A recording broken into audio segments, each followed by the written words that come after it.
Welcome back to the channel for another video on our 22 WRX.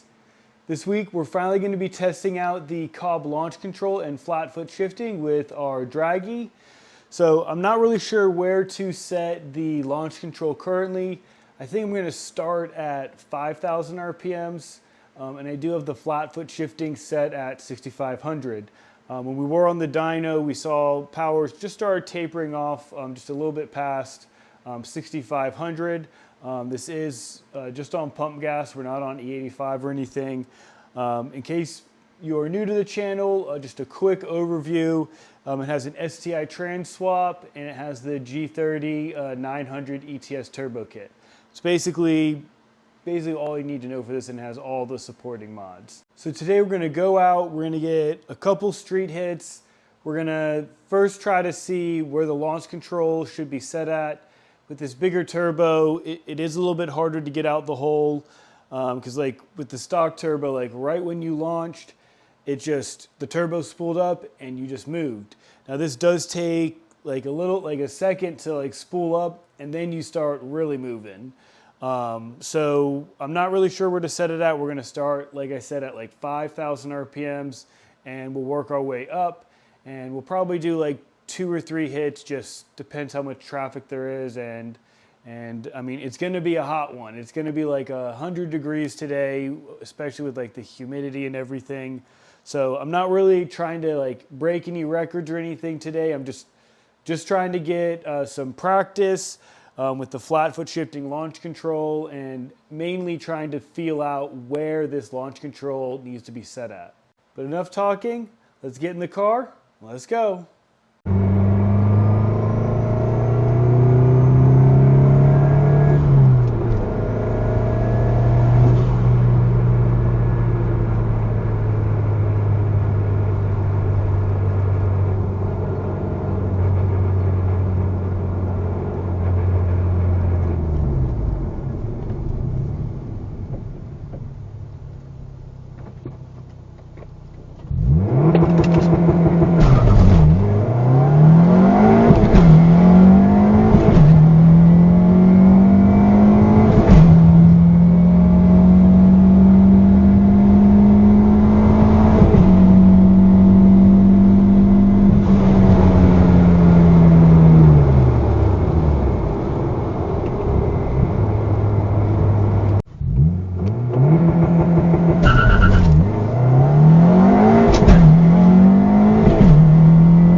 So we just made it back.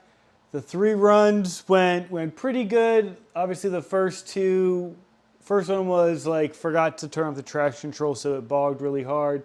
Second run, grinded 4th, but had to show you guys what happened.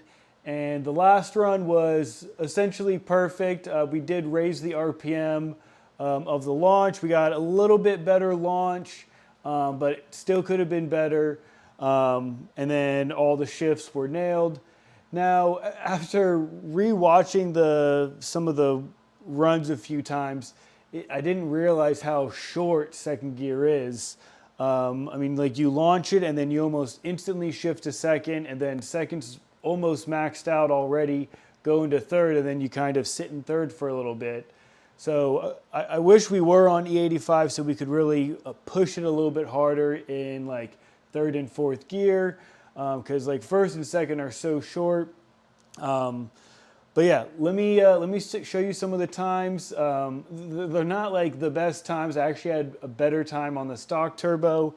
Stock turbo, we did run like a 12.44 at 110, And let me put on the screen what we ran today. All right, so you see the numbers on the screen right here. It was a 12.53, so we were just about a tenth of a second slower with our current setup and the current temperature. That's what I think is going on right here, is just it's so hot today. And then those last results was when it was like the coldest of the year. So that's just a real life example of temperature difference and how much power you make in different temperatures. So we're going to be obviously doing this a lot more, especially once it gets colder outside. Those are the results. We have more to come. We're going to be doing some more testing on the car. But until then, see you guys.